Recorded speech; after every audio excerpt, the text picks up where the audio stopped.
Quando Beatriz Santos, 28 anos, se sentou sozinha na mesa do restaurante mais elegante de Lisboa na noite de Natal, o seu encontro às cegas não apareceu. Durante 45 minutos, esperou com o coração afundando enquanto os garçons a olhavam com pena e os casais ao seu redor riam felizes. Estava prestes a se levantar, as lágrimas ameaçando arruinar sua maquiagem perfeita, quando uma menina de 4 anos com um vestidinho vermelho natalino e um ursinho de pelúcia entre os braços se aproximou da sua mesa. A pequena a olhou com aqueles olhos azuis, cheios de inocência, e perguntou se podia se sentar com ela, porque parecia triste como ela quando sua mãe foi para o céu. E quando Beatriz, com o coração partido, assentiu e a menina subiu na cadeira ao lado dela, não podia saber que aquela noite de Natal, a que pensava ser a pior da sua vida, estava prestes a se transformar no primeiro capítulo da mais bela história de amor que jamais havia vivido. Porque o pai daquela menina, o homem que procurava desesperadamente sua filha no restaurante cheio de gente, era precisamente o homem que o destino sempre quis que conhecesse. O restaurante Tavares brilhava sob as luzes natalinas como um postal de outros tempos. Era 24 de dezembro, e Lisboa tinha se vestido com seu traje mais elegante para celebrar a noite de Natal. Uma garoa fina caía lá fora. Os candelabros de prata iluminavam toalhas de linho branco e um quarteto de cordas tocava canções natalinas no canto do salão principal. Era o tipo de lugar onde se celebravam aniversários importantes, onde se faziam pedidos de casamento, onde as famílias abastadas brindavam com champanhe de 200 euros a garrafa. Beatriz Santos não pertencia àquele mundo, mas naquela noite tinha decidido fingir. Tinha 28 anos, cabelo castanho que caía liso sobre os ombros, olhos de um verde intenso que traíam uma tristeza antiga e um vestido verde esmeralda que havia comprado em promoção 3 meses antes, esperando que cedo ou tarde teria uma ocasião para vesti-lo. A ocasião havia chegado em forma de um encontro às cegas organizado por sua melhor amiga Carla, que já não suportava vê-la passar as noites sozinha no seu pequeno apartamento no Chiado. O homem se chamava Pedro. Era advogado de 35 anos e, segundo Carla, era perfeito para ela. Culto, encantador, com bom trabalho e sem ex-problemáticas. Haviam trocado mensagens durante 2 semanas e ele havia insistido em levá-la a este restaurante com estrela Michelin para o primeiro encontro. Beatriz tinha objetado que era demais, que um simples café estaria bem. Mas Pedro havia insistido, dizendo que uma mulher como ela merecia somente o melhor. Deveria ter entendido por essa frase que algo não ia bem. Os homens que prometem o melhor costumam ser os que dão o pior. Beatriz havia chegado às 8 em ponto como combinado. O maître a havia acompanhado a uma mesa para 2, perto da lareira, o lugar mais romântico do local. Havia pedido uma taça de vinho do Douro enquanto esperava, tentando ignorar o tremor nas mãos. Não estava nervosa pelo encontro em si. Estava nervosa porque havia deixado de acreditar que o amor pudesse funcionar para ela, e cada nova tentativa só parecia confirmar essa convicção. Sua história com o amor era um catálogo de decepções. Aos 23 anos, havia estado noiva de Marcos, seu primeiro grande amor, que a havia deixado 2 semanas antes do casamento por outra mulher. Aos 25, havia tentado com Lucas, um colega de trabalho que parecia doce e atencioso, até descobrir que era doce e atencioso também com outras 3 mulheres ao mesmo tempo. Aos 27, havia jurado a si mesma que não procuraria mais o amor, que se concentraria na carreira e aceitaria a possibilidade de ficar sozinha para sempre. Mas depois, Carla a havia convencido a tentar uma vez mais. Só uma vez, havia dito, se não funcionar, te deixo em paz, para sempre. E assim, Beatriz se encontrou sentada naquele restaurante luxuoso, com seu vestido verde e suas esperanças frágeis, esperando um homem que nunca chegaria. 8h15. Nenhum sinal de Pedro. 8h30. Uma mensagem no celular. Desculpa, estou atrasado. Chego em 5 minutos. 8h45. Silêncio. 9 horas. Outra mensagem. Surgiu um imprevisto. Tenho que cancelar. Te ligo amanhã para remarcar. Beatriz olhou fixamente para a tela do telefone com uma expressão que oscilava entre a incredulidade e a resignação. Não haveria nenhum amanhã. Sabia. Nunca havia um amanhã quando um homem cancelava um encontro na noite de Natal. Só estava a consciência de ter sido plantada mais uma vez num restaurante cheio de casais felizes, com um vestido novo e o coração velho de demasiadas decepções. Os garçons a olhavam com aquela pena mal disfarçada que Beatriz havia aprendido a reconhecer. A mesa ao lado estava ocupada por uma família que ria às gargalhadas, pais e 2 crianças que desembrulhavam pequenos presentes entre um prato e outro. Do outro lado, um casal de idosos segurava as mãos sobre a toalha, ainda apaixonados, depois de quem sabe quantos anos juntos, e ela estava ali sozinha, com uma taça vazia e os olhos começando a arder. Decidiu que era hora de ir embora.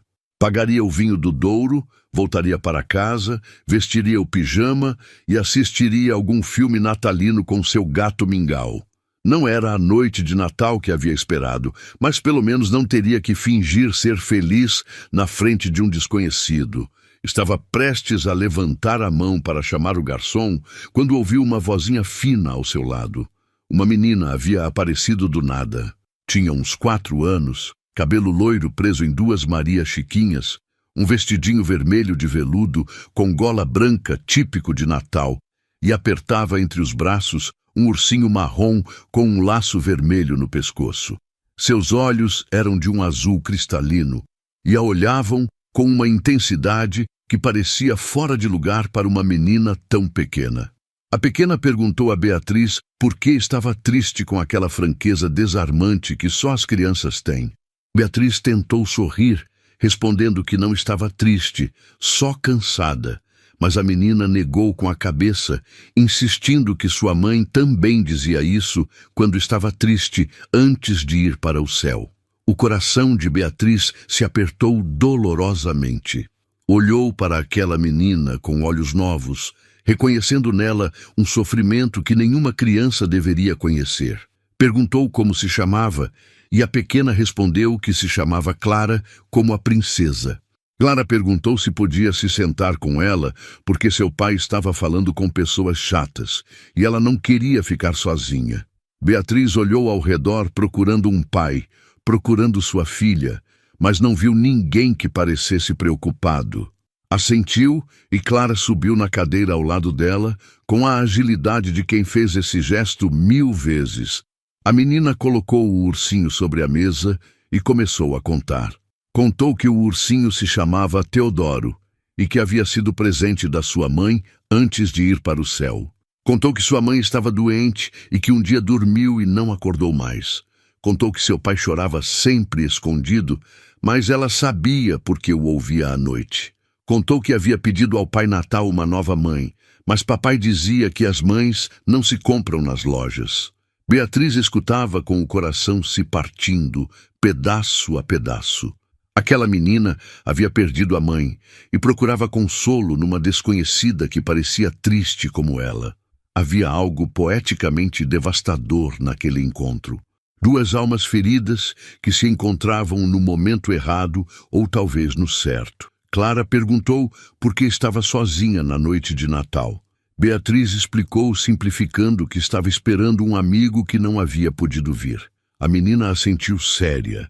Depois perguntou se queria ser sua amiga, já que o outro amigo não estava. Beatriz sentiu as lágrimas subirem, mas desta vez não eram de tristeza. Eram de algo que se parecia com gratidão, com a maravilha pela inocência de uma menina que oferecia amizade a uma desconhecida só porque parecia triste. Foi naquele momento que uma voz masculina interrompeu o momento delas. Rodrigo Mendes tinha 36 anos, cabelo castanho ondulado, barba cuidada e olhos azuis que delatavam noites sem dormir. Era o CEO da Mendes Hotels de Luxo, um dos homens mais ricos de Portugal. Mas naquela noite era só um pai viúvo que procurava desesperadamente sua filha num restaurante cheio de gente. Estava ali por um jantar de negócios. Havia trazido Clara porque a babá havia ficado doente. Quando percebeu que a menina havia desaparecido, o pânico explodiu no peito, interrompeu a reunião e correu para o salão.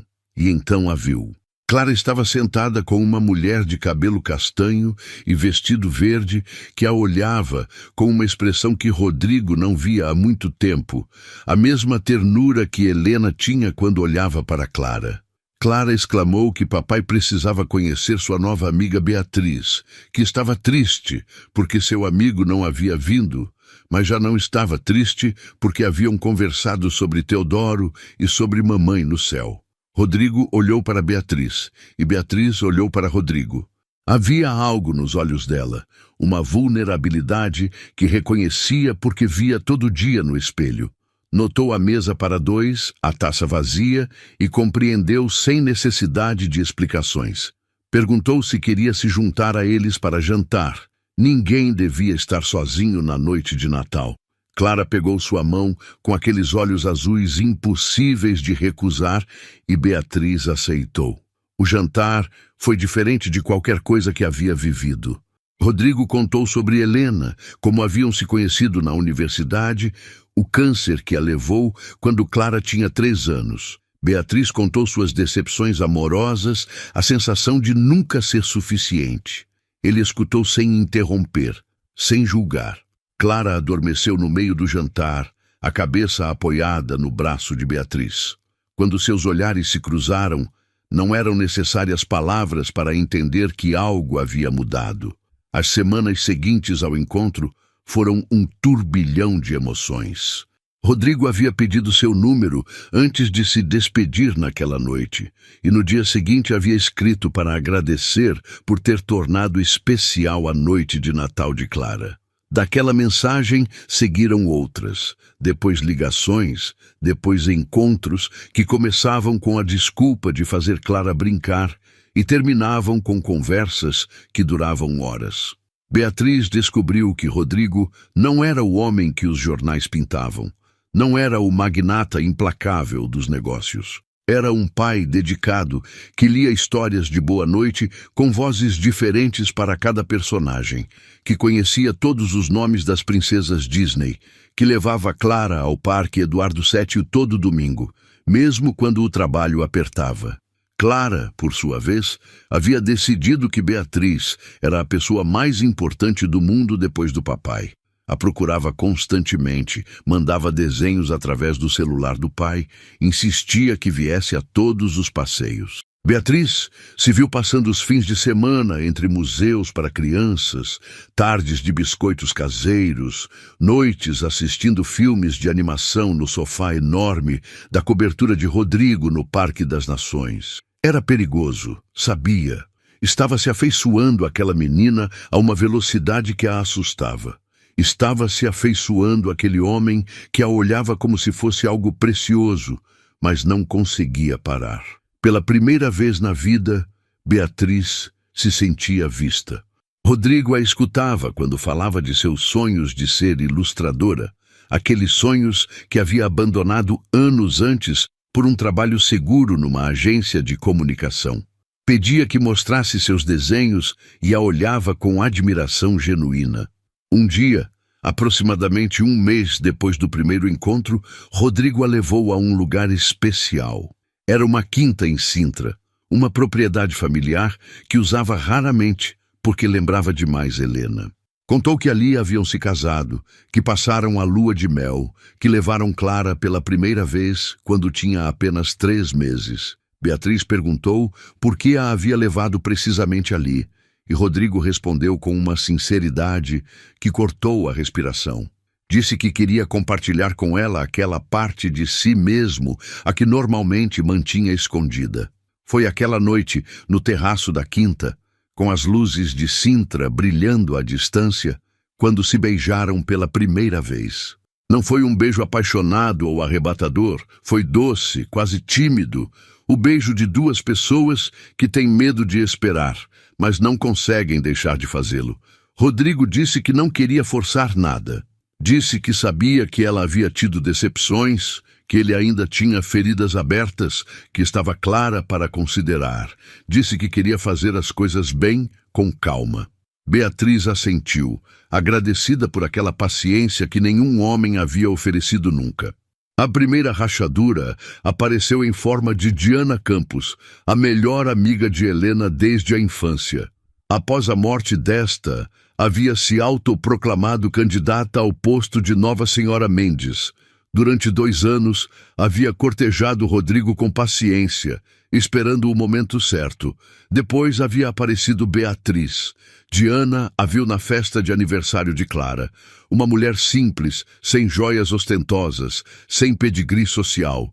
No entanto, Clara corria em sua direção como se fosse a pessoa mais importante da sala. Desde aquele momento, decidiu que Beatriz devia desaparecer. Começou com comentários venenosos, disfarçados de preocupação, sugerindo que Beatriz podia estar interessada no dinheiro. Depois descobriu sobre o encontro às cegas fracassado, sobre Marcos, que a havia deixado antes do casamento. Recolheu cada informação como uma arma. A oportunidade chegou durante um jantar beneficente, o primeiro evento público de Beatriz com Rodrigo. Diana se aproximou durante o coquetel e começou a falar de quão perfeita era Helena, de como nenhuma mulher poderia nunca ocupar seu lugar. Depois mencionou Marcos, o abandono antes do casamento. Perguntou em voz alta o que havia em Beatriz que fazia os homens fugirem. Beatriz sentiu o sangue abandonar seu rosto. As palavras haviam acertado exatamente onde mais doía. Fugiu para o jardim, as lágrimas arruinando sua maquiagem. Rodrigo a encontrou 10 minutos depois.